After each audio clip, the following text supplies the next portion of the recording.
In this video, I'm going to show you how to make an easy herb garden. You can do the same thing on a patio or on a porch or balcony or a corner of your house that's not getting used.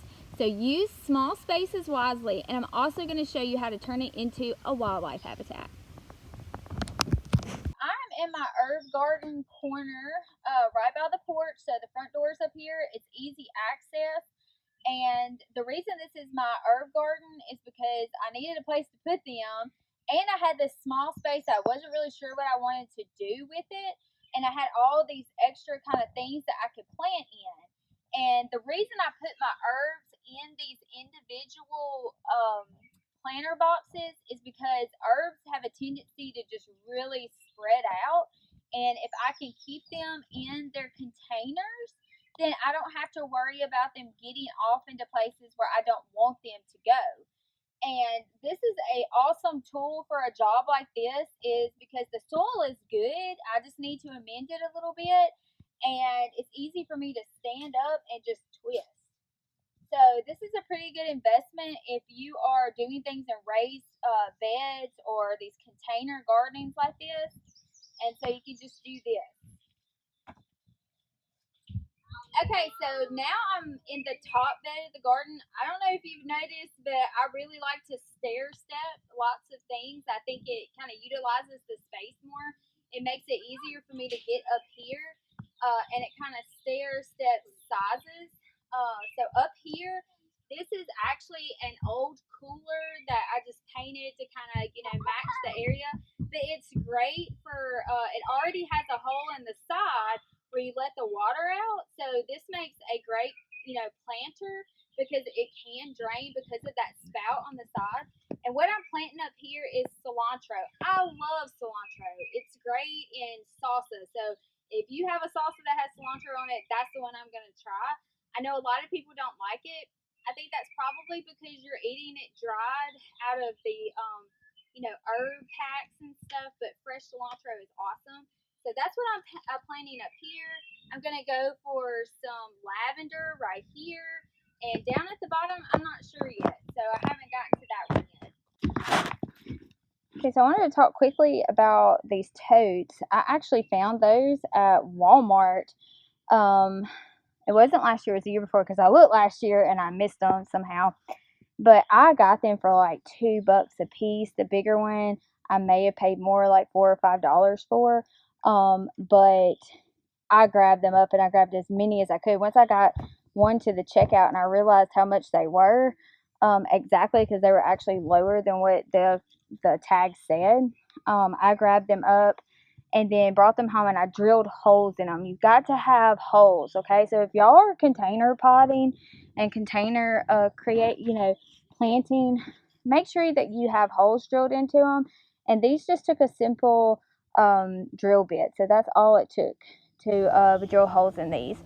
And just turn them upside down, drilled holes in them. I found one of these inside. I got to thinking that I did buy one last year, and I remembered it being kind of big. This was the ice chest version that they were selling at Walmart, and I did find one at the end of the season, grabbed it up. That was pretty cheap. I mean, I got it for $5, and they were for $15, but it doesn't have holes in it, so I have to drill the holes in it. So just get you a drill bit, and drill several holes around the bottom.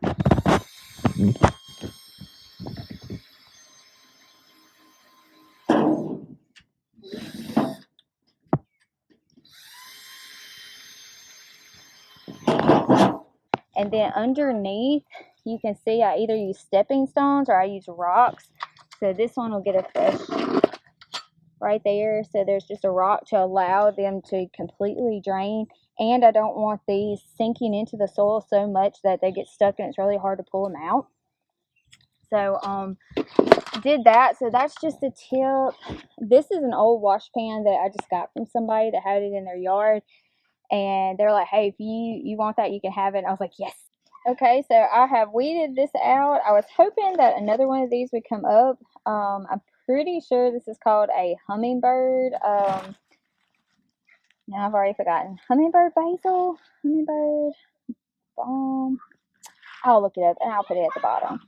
And I had two, and the other one didn't make it. So it was right here. And I was hoping that these were it coming back, but I'm not really sure actually. I think they're just a weed because I have more of them down there too.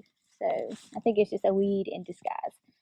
Hopefully I'm wrong, but I think I'll leave them there just to test it out. I'm going to put more soil right here to plant something else. And I already talked about the cooler. This is a tomato stake turned upside down. So you've probably seen that on the porch with my lima beans, and this is a clematis going up it. The rosemary. The rosemary is at the point that it actually needs to be put in the ground. So that will be the next step for the rosemary. And I'm trying to think. Some herbs come back, some of them don't. So I'm just having to, reseed, repot, move stuff around. This one was actually right here. I switched them because of the height thing. And then you may notice some of the leaves back here. That I keep that there. That's just going to compost. It's going to go back in the ground. It's fine. Over the winter, I let leaves get on the top and insulate everything. Alright, I just wanted to show y'all guys this awesome, just black, rich soil. And what's happened, because I leave all these leaves here, you see that? So I already mentioned that before. That's worm food. Worm food. They love that stuff. So when I moved all of this, that's what's left in here. The worms have gone around it, underneath them, and that's just worm castings. That's awesomeness. That's what they call a gardener's black gold. Like, this is the type of soil you want. So what am I doing? I'm just coming in here and I'm getting it and I'm putting it back in here. Okay, I'm not taking so much that there's no support and there's no places for the worms to go, but I'm taking enough to amend my soil. So this has become almost slightly a bit of permaculture area where you have worms working for you and you get to benefit from it. And so it's just that's nice, guys. Oh my goodness, it's so nice. Excitement. All I did was move a little bit more dirt and found my best friend. You wanna be my friend? Go live. You want to see those. You've noticed, you probably see some bulbs. So I have daffodils that come up, clemadia. Now I can't talk, so I'm trying to say it. I'll get it in a second. Alright, so you probably noticed I have bulbs here. So I have, they've already come up in the spring. And I just put those in with the herbs because that gives me some kind of color and stuff going on in the fall and in the early spring when the herbs have not come up yet. So that's just an idea. I have attempted lavender again right here, okay, but I still have to do something with this pot, and I have another pot up at the top that I need to do something with. And I found these at Tractor Supply. So this is like a local option, is they have these at Tractor Supply, and I'm going to try some sage and some spearmint this year. So that's another thing you can do. Another thing I thought about that I didn't discuss in the last video is all of this ivy. So you might be wondering, why you got all that ivy? Why do you want to keep it? Well, there's several reasons, and one of those is it provides a home for small birds, especially in the wintertime. They like to nest inside of the ivy, and it keeps them protected from the elements. And lizards. Lizards love this stuff, and they live all underneath it too, and I need those lizards in my beds and up on the patio garden eating all of the bugs that are not good for my stuff. So they're beneficial, and that's why I keep the ivy there. So, all right, it's a couple of days later since last time I shot the video about this herb area, and since then I have gotten a few twigs here of mint from my parents' house, and so they're like, yes, definitely take it. And I just uprooted it. I got a good root system. I kept it in a cup of water for a couple of days, and then I planted it out here today. And then here I have lavender, and I've noticed that some of it is starting to sprout just a little bit. So that's going to be awesome. And let's see, what was that? I put spearmint in this one. It has not come up yet. And then, of course, those two beds, and so we're waiting on that. Pretty good. And then I have one exciting element.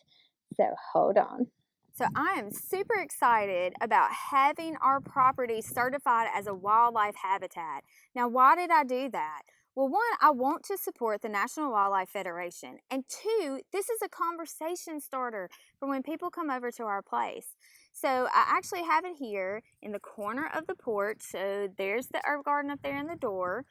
And then it being here, and first thing that people see when they come up, it's a conversation starter. They want to know, what is that? Oh, that's cool. What does that mean? And then I can start a conversation of how I made my place a wildlife habitat that also is beneficial for us.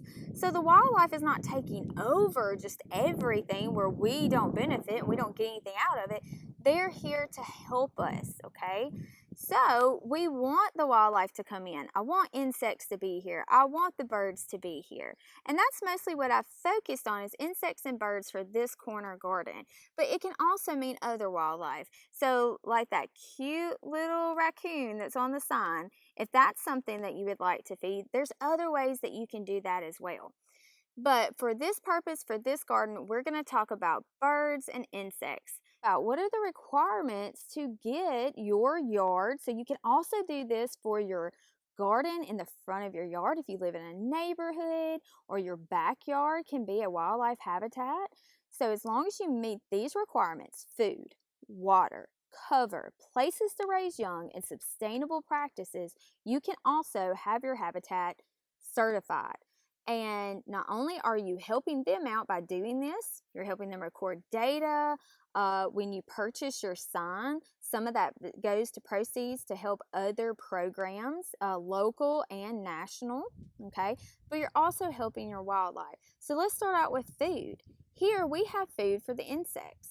So especially our pollinators, every time that your herbs are blooming, guess what? You're going to have bees and butterflies and wasps, which are good, remember, and flies and little beetle bugs, things that are drinking that nectar, okay? And so they are being fed. Well, hummingbirds love this native pink plant here. And earlier today, as I came out here and moved some stuff around, I had one just come right up beside me, and she just ate out of all those little flowers. It was so cool to see her beak go all the way down into those like little tubulars. And then she left from here and she went to the porch, and she went to the one that was on my porch.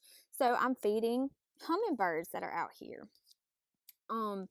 Seeds that some of your herbs or some of your flowers can end up dropping seeds that can feed the birds. You can provide a bird feeder. Now, I'm not going to put a bird feeder inside of my bed, and that's because that was the whole point of me having the containers, was for me to be able to move them and then not spread so crazy. Well, seeds, if you have enough of them fall on the ground, they're also going to sprout, which is exactly what has happened over here in the corner. This tall grass is actually sprouts from seeds from a former bird feeder. So I'm going to get a hook that's going to go right there, and that's where that bird feeder is going to go. And that way it doesn't fall into my containers.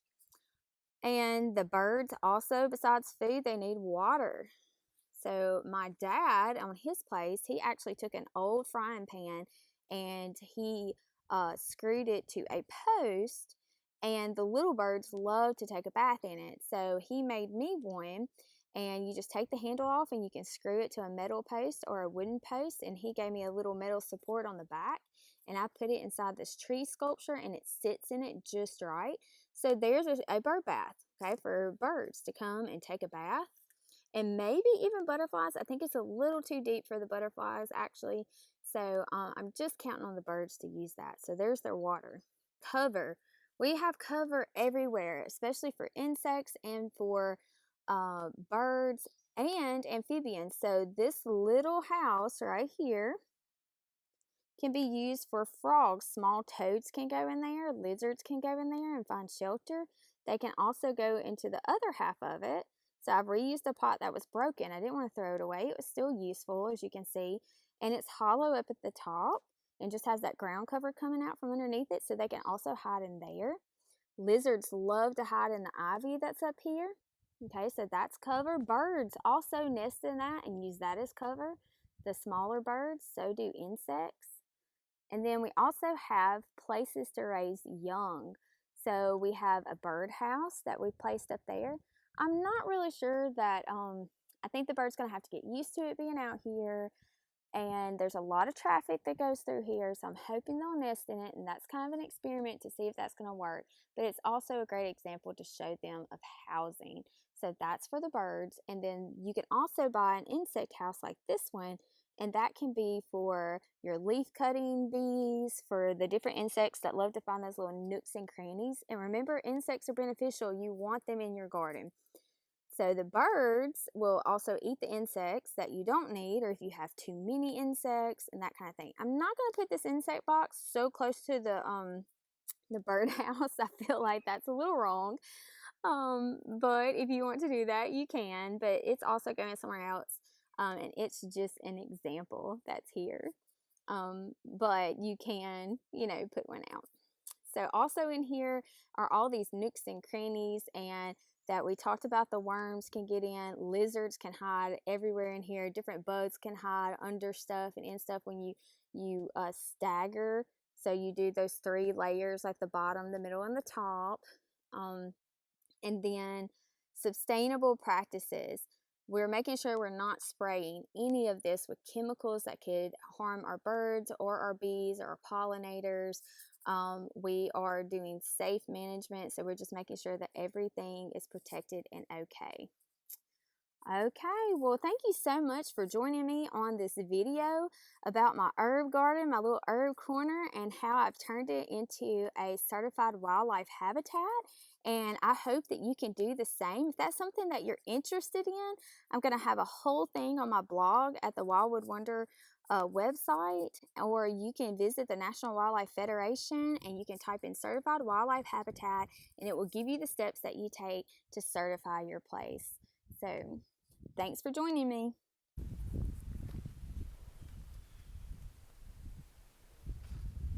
Thanks for joining me on this video, and I hope you enjoyed it. If you can please give us a subscribe, that would be so helpful to get more videos and be notified when we are putting more up. As we learn, we want you to learn with us, learn the things that we've already put into practice, into place, see our new projects that are coming up this year, 2020. We have big ideas and we have big dreams, and we want to get them done, and we want you to come with us and see what we're doing.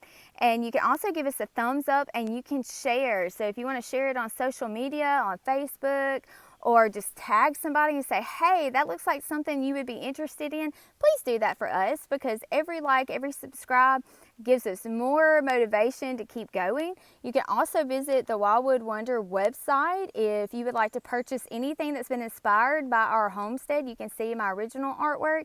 You can see cards and prints and things that you can spread the Wildwood Wonder love with. Thanks.